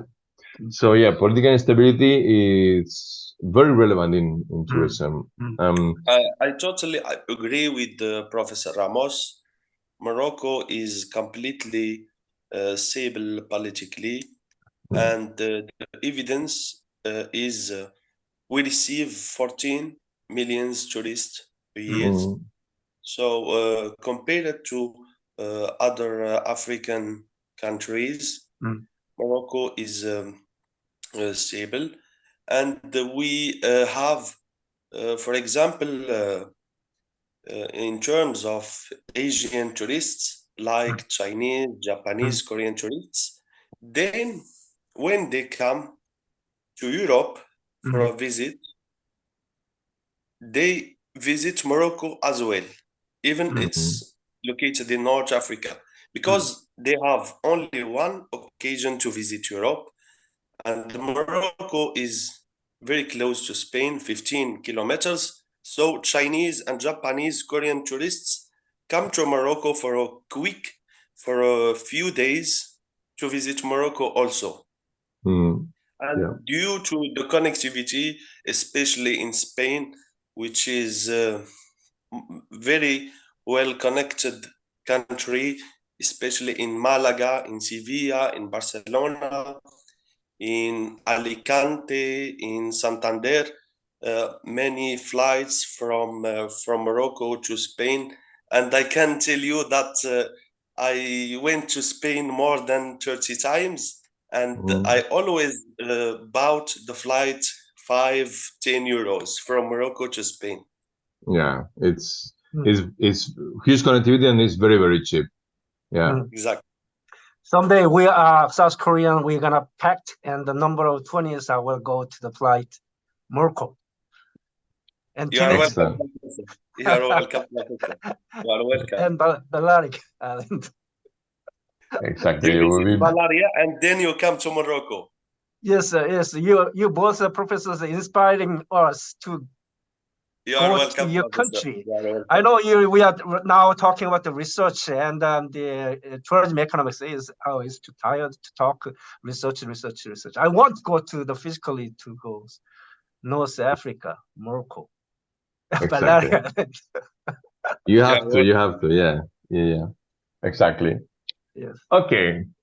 So, all right. Let's talk a little bit more about things that. Okay, how we approach to this tourism research. Just to give you some brief ideas. I don't want to do a PhD class here, but okay. When we do a quantitative approach to model tourism demand, to do tourism demand analysis, we could have basically three kinds of methods, right?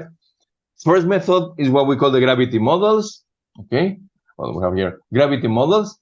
The essence of the gravity models, and that's why it's called gravity, is that we can try to estimate the number of trips between one origin and one destination, and we relate that with the size and the distance. Sorry, I have closed. Where is it? I have closed my slide. Yeah. And we relate that with the population. The bigger the countries, the bigger the economy in the denominator, and the distance between origin and destination. So that is the essence of those what we call gravity models. Okay, we try to model arrivals based on that. A slightly different approach is what we call non-explanatory forecasting models. So models in which we try to forecast the value in the future of one variable. We try to forecast what is going to happen based on the lag values of that variable.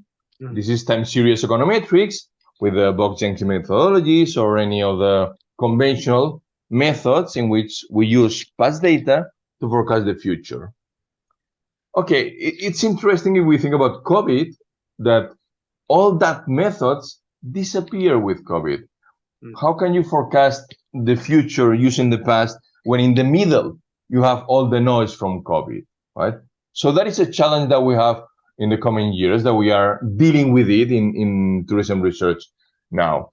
How we treat those years of COVID, of course, you can put a dummy to stop the effect, but we have number of years in which we are going to have some problems with the forecasting or some challenges in the forecasting. From the research perspective, that's interesting because we have an opportunity to publish because there is a relevant research question. What do we do with this problem, right? And then we have causality models, models in which we have variables that explain other variables. Let me put a very basic example on applied to hotels. So here we can have the number of sales of a hotel and the traditional variables that we use, all right? So, of course, the first two are always crucial in demand, price and income. Then, other things which we could add there, the size of the markets, so the number of consumers, or the price of substitutes, price of other products that we can consider, the price of complements. When we talk about other products, this other product can be a substitute. You can consume this or the other, or it could be a complement. You consume together two things, all right? So, for example, you can decide to go to Spain or Morocco, and that will be a substitute, or it could be a complement. You go together to Spain and Morocco, all right? You decide to do the trip. So it's interesting to consider these two things. We need to include the tastes, and we need to include other determinants of which are specific to a given product or a given destination. For example, marketing expenditure, etc. Right? So that would be the three big issues. All right. Okay, let me try to give you some idea of the trends that I see happening now in research in terms of tourism demand. Okay, we have an increasing biggest use of microdata.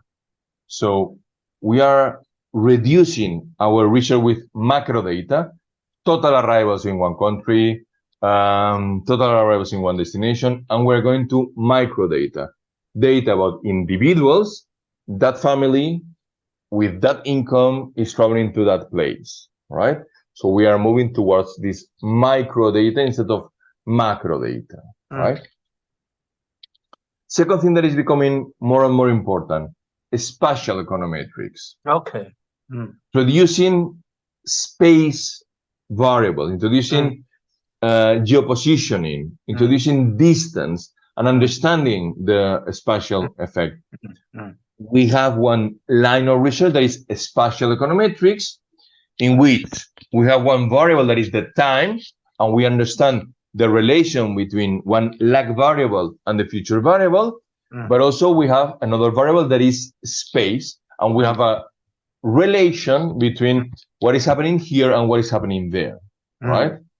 So that is becoming, I mean, it's not completely new, but it's becoming more and more relevant, and I suggest PhD students and so on to get an interest in spatial analysis, geopositioning, and understanding flows, itineraries, and correlations in the space. Right? I think that is an interesting topic for nowadays. As you know, that I am providing the special issue topics, spatial tourism, which is becoming more important using of mapping and GIS systems. And then try to find pattern recognition using the social media data and the telecommunication data, or driving data, which are all about covering spatial econometrics. Excellent. I think that is a very, very relevant topic, and we are learning a lot. I'm also very interested in that area, and I'm working with the geographers, and we need to work. In my opinion, we need to work together with geographers. Yes. Because I mean, we treat things in a different way, but we have a big complementarity. The methodologies, as you said, Gs and so on, is something that we need to incorporate, in my opinion, in our research. Yeah. Right. Other thing that I want to emphasize is, I already talked about that, is higher frequencies. Right, the frequency of our data needs to become much higher. We were, as I was telling before, we were using yearly arrivals. Come on, yearly arrivals. We need to go to higher frequencies, at least monthly or weekly. But of course, for many other purposes, we need other kind of data, as daily data or peak data, real-time data.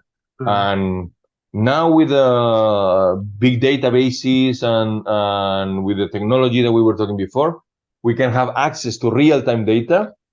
The challenge is to process that data, because our old methodologies are not useful. In the real-time data, there is so much noise that you cannot use basic things. You need machine learning, you need Python, you need things which are different methodologies, but that is a trend that is becoming relevant, in my opinion. Other issue that I wanted to raise is other relevant variables which are becoming relevant. We are all having that discussion about climate change and how climate change is going to modify our industry.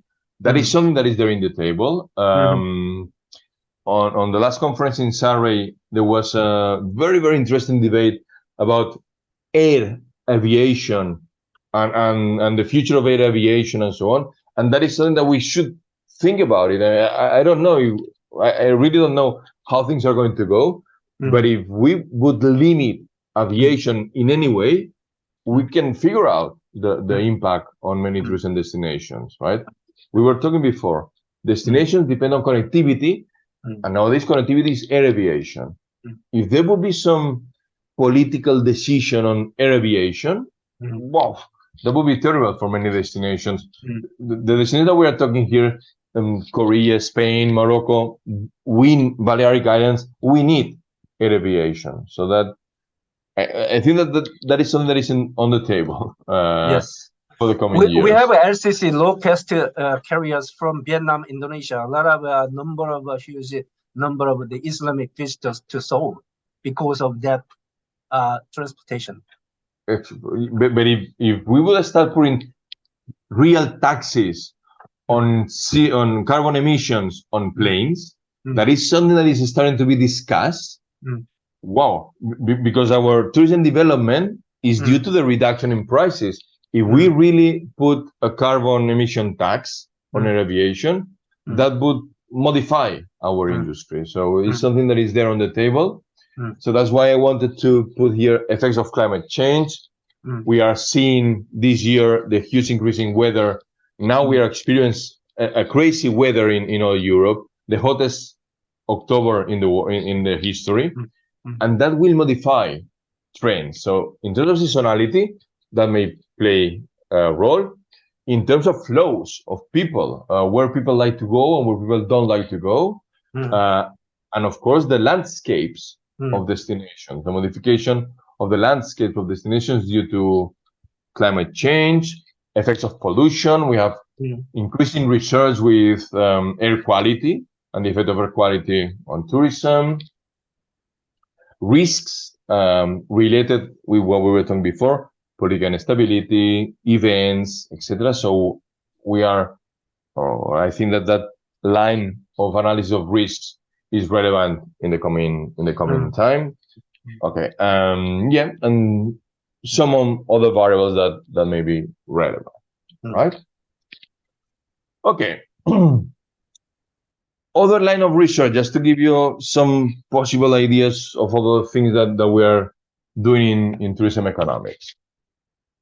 Well, we can study demand, but of course, as in any other market, the quantity and the price comes because of the interaction with demand and supply.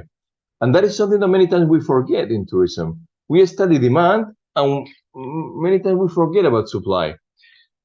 And what we observe in the market is the interaction of demand and supply. It's not only a demand function, it's the demand and supply that makes the equilibrium, right? So we need to understand also the supply analysis. We need to move towards supply analysis, right? When we talk about supply, the first thing that we need to decide is the level of analysis that we're going to do. It's going to be a very big analysis of supply of one country, or a region, a product, and a specific attraction, etc. So that is the first thing. What is the level of analysis that you are going to use, right? And then define from the point of view of consumer, just to give a definition, tourism supply is the group of activities that provides goods and services which are going to be consumed by tourists, right? Okay, so if we go to very basic economics, we can study production, right? And production in tourism is basically comparable to any production system. We use scarce resources to obtain one product that satisfy the demand for individuals.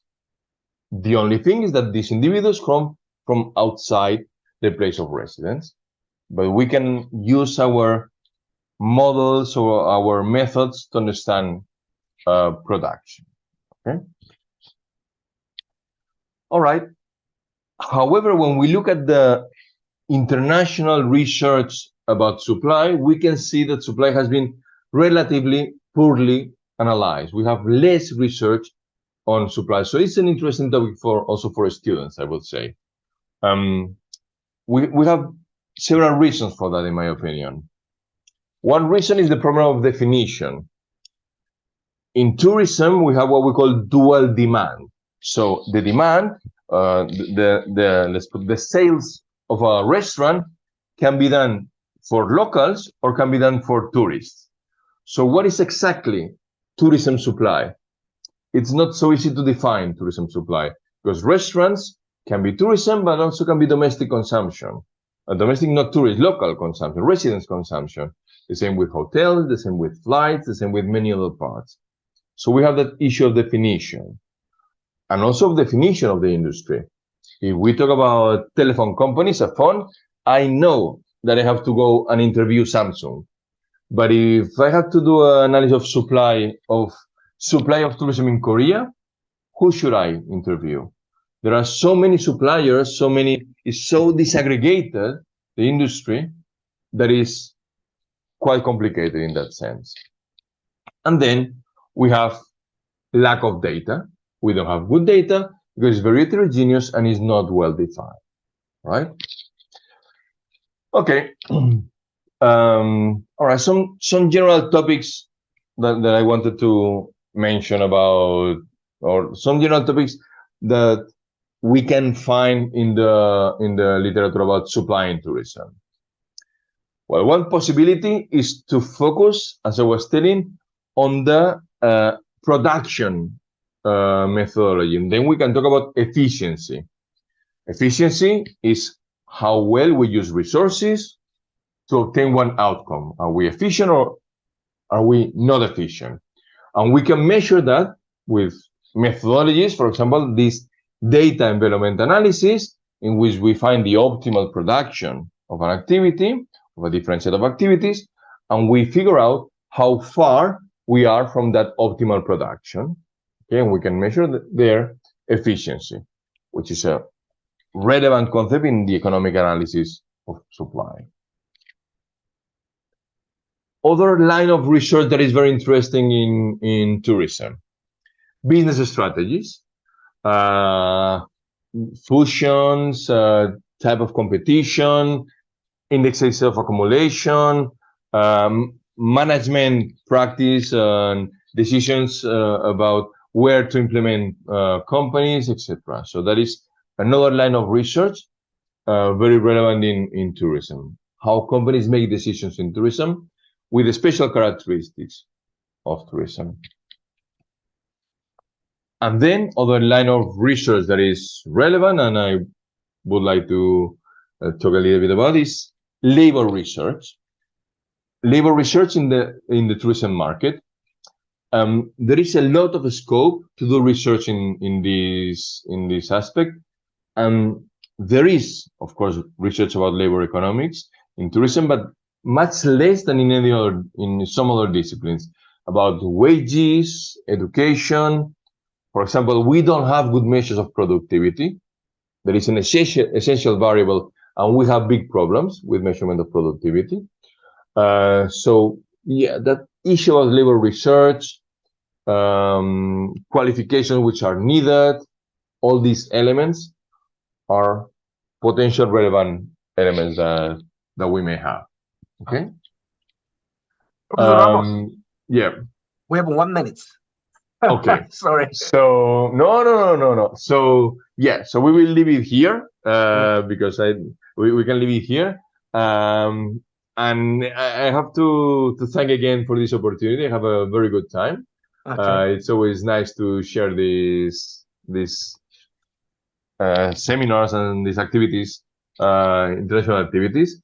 So well, I hope this will be an opportunity for all of us to know us better and to get in touch. And you are very welcome. Prof, you will be very welcome in Spain and in Balearic Island University. Right? Yes, Professor Vincente Ramos, you accept my request for our students, and I saw your outstanding academic performance through the Google Scholar, and also you submitting your papers to my special issue. Even though we are not, physically acquaintance, not yet. Yeah. Probably we can collaborate, work. Hopefully, yeah. And then you're inspiring me to go Balearic Island. Excellent. You are super welcome. You're super welcome. Okay.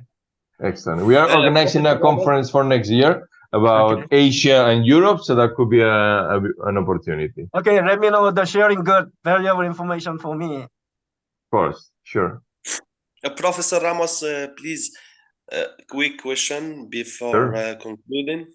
You mentioned that tourism supply is poorly analyzed in literature. due to the problem of definition and lack of data.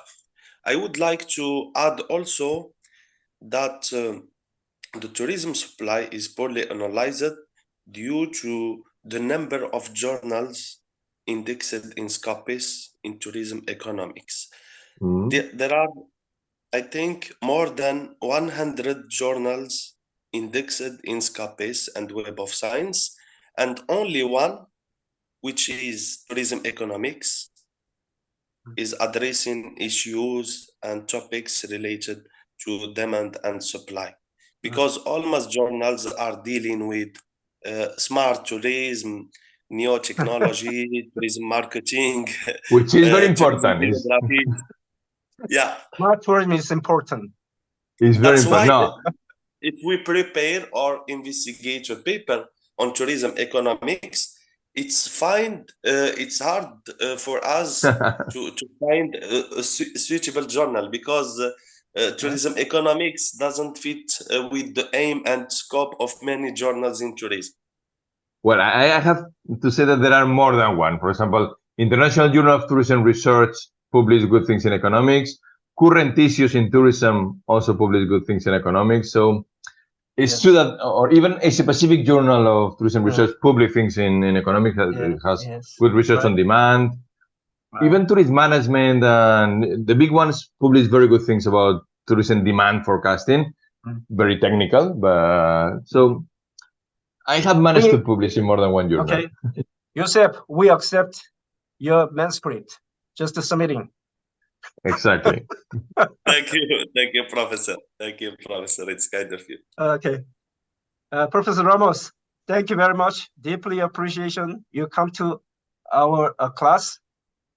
Look forward to seeing you face to face in a conference. Exactly. Looking forward. Thank you very much. Bye-bye. Thank you for the opportunity. Bye-bye. Take care. Bye. You're very welcome to contact me, all the students. All right, if you have any question.